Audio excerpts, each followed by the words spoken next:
I'd like for you to look around at the person that's sitting next to you and give them a smile. Say hello. Because often we come into these spaces and we sit next to people and we don't say anything. And so the question is, do you see me? I am the silence of my name pounding against wood. I am yam and cassava in dialogue with my skin. I am dust of African women folk. I am a calabash full of water and herbs for rituals. I seek the ingredients of self. Calling on old souls to guide me across the sea of stories. In the cracks of my mother tongue, the souls of hard-working feet. There are names of grandparents, great-gran and ancestors, bodies black as ash floating in the soil, lest we forget the words of the old ones. I am a daughter holding these stories. I am the breath that calls these names.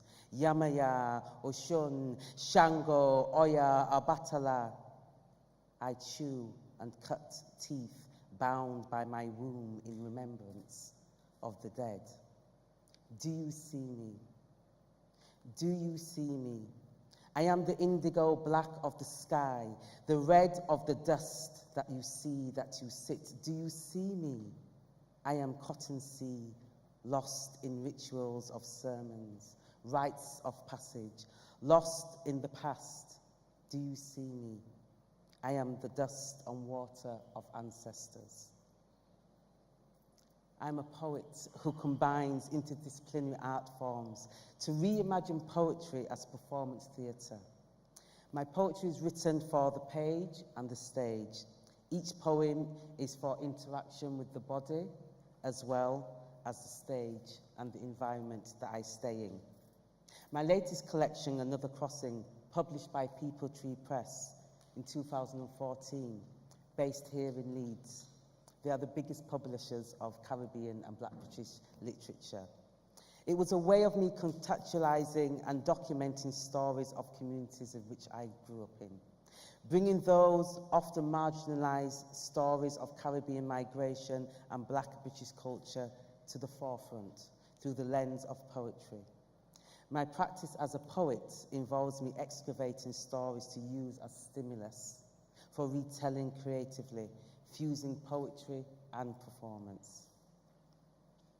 I'm currently writing a series of poetic monologues for a new collection, the working title, A Sign of the Times. The collection is inspired by Bell Hooks, an African-American writer, who writes on gender issues and suffering as another dimension, one that has been most unnoticed and unattended to. The concept is also captured in the work of the late Cuban artist, Belkis Ayan. Her visual response to rituals and rites within the African-Caribbean practice of Abakur law through Sikan, a seer who is executed for her transgression against a patriarchal secret society. In Ayan's work, Sikan is brought back to life so we can be observers and intermediaries and revealers of her life. Both Bell and Ayan's work have inspired me to write a poetic monologue fusing gender, cultural inheritance, rites, and rituals. My research stems out of a long-standing concern with marginalized women of color, mental health, the subject of trauma in the DNA, displacement, social expectations of what is often drawn on the distinction between how women of color are supposed to think, act, and feel. Therefore, dealing with the issue of double discrimination based on race and gender. My own isolation as a writer of color has led me to explore ways in which women of color can achieve self-transformation through the arts. I'm fortunate enough, and some say very, very lucky, to be able to travel a lot. Most people say she's gone on holiday again, but most of the time it's not holiday, it's research. And through this travel, I'm able to explore rituals, the spiritual landscape of certain countries, the way in which we occupy spaces, the framework of expression, but also looking at marginalized identities. As such, my poetry incorporates a wide range of sources and references, including narrative techniques inspired by the practice of Caribbean obia, Cuban santeria. In this way, I'm able to arrive at a multiplex poetic narrative to a soundtrack of the Black female voice. The monologues explore a character called Violet, who has decided to opt out of society. And in this, I'm asking questions. What does mental health look like when someone decides to opt out? Is it choice? Violet, we meet her at the crossroads of a discussion that she's having with herself. She's trying to figure out her place in society as a woman of color. She feels displaced. She also checks into the otherness of self. And that otherness of self is her great-grandmother. So on the surface, when we meet her, we believe possibly she may have some mental health issues. But I'm asking questions about what is mental health? What does that look like? How do we deal with it? What is the stigma attached to it, especially with women? And then I'm looking at women of color that have been displaced through conflict. The conflict for Violet is her displacement. And in doing so, she finds herself being abused through microaggression. So she tells stories. And in telling those stories, you believe she's actually having a conversation, but what she's actually doing is looking for conflict and resolution in herself. I'd like to share one of the stories that Violet tells. Violet is looking for a way out through healing. And in the Caribbean, we find, let's see, you got this going? No? In the Caribbean, we find that there is a ritual called obia, which through the enslavement of African people was demonized as being voodoo. However, still today, this obia system functions in the Caribbean as well as in Africa. Most people see this as a form of healing. This is Violet going to the healing woman. The whisper of Mother Rebecca was of a healing nature. Bushcraft, they say. Some say obia. Some say spiritual works, practiced through the phases of the moon. Some say she be as holy as water, light of the tabernacle, embodiment of an ancestral ghost, a sacred promise, sanctified by bush practitioners, not given so easily.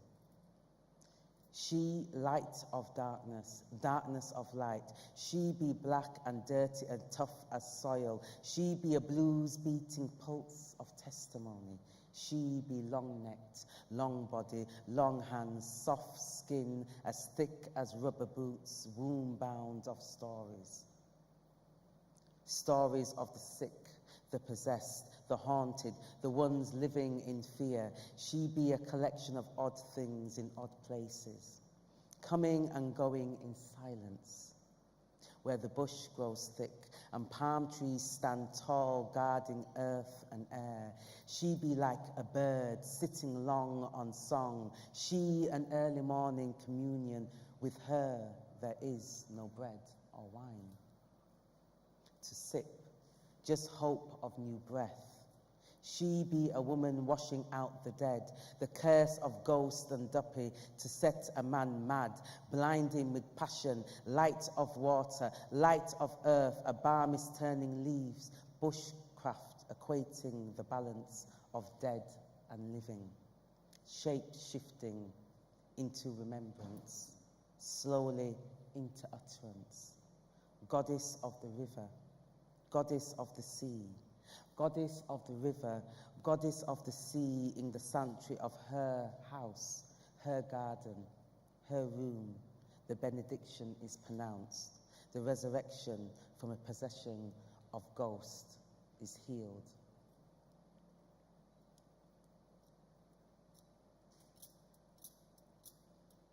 There's one more poem I'd like to read for you. Here we meet one of the people who becomes possessed by the ghost.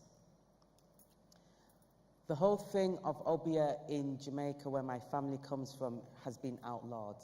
This came in at the time of colonialism, and still today the practice is against the law. It is an ancient African practice, and so it is kept in secret. And when someone is possessed, they very rarely go to church. They may go to church, but they'll actually seek out a person who can heal them. Here we find a person called Zephaniah, who has become possessed.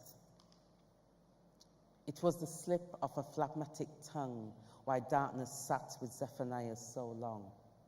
In those weeks, the genesis of his life fading into a nothingness, ground swelling, he sweating and hugging the rottenness from the curse of salty talk.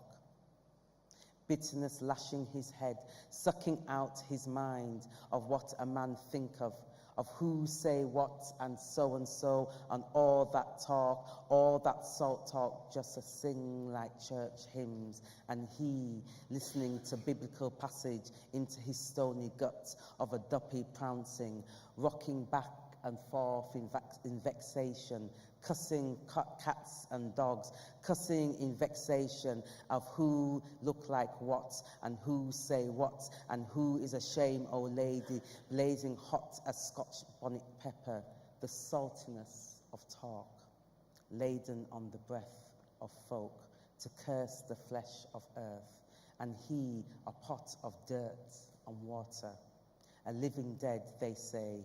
He's just living, but he's dead. He's just living, but he's dead. He's dead and wake. He's living, but he's dead.